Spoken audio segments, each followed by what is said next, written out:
The Large Hadron Collider, or the LHC for short, is probably the world's most expensive experiment. It is a 17-mile-long particle accelerator located 100 meters under Geneva, Switzerland.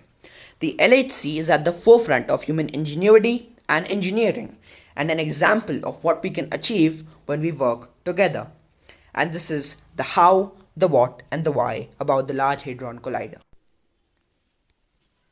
Remember how in school we learned that atoms are the smallest unit of matter and that atoms were made up of protons, neutrons, and electrons? Well, guess what? Your teacher, your textbook, and that exam answer you wrote about what the smallest unit of matter was, they were all wrong. Atoms, in fact, aren't the smallest unit of matter. See, when Democritus first coined the word atom, he was a Greek philosopher by the way, and atom literally translates to indivisible in Greek, meaning a particle which is by all means indivisible. But guess what? Atoms are made up of subatomic particles, protons and neutrons, and hence divisible. Furthermore, even protons and neutrons are made up of even smaller particles called quarks. Quarks are extremely small, which is kind of an understatement actually. To put this into perspective, you could fit 43 billion quarks in a centimeter. Evidently, there are no microscopes on Earth which can magnify to such insane levels. Then how in the world do scientists prove the existence of quarks? This is where the LHC comes in.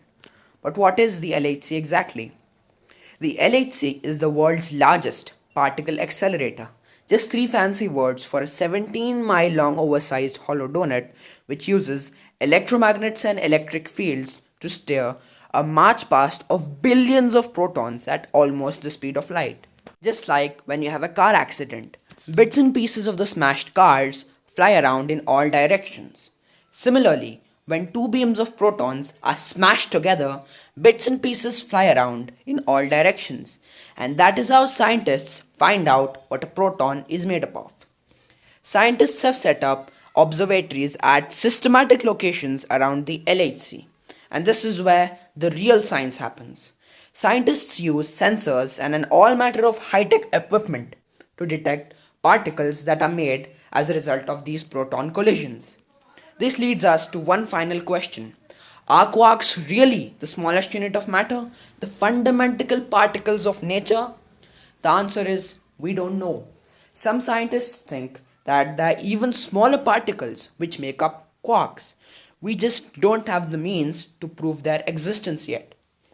This is exactly why the European Council for Nuclear Research spent literally billions of dollars building the LHC and millions every year for the constant improvement of the Large Hadron Collider, in hopes that one day we might find the fundamental particles of nature and be able to better understand the atomic nature of our universe.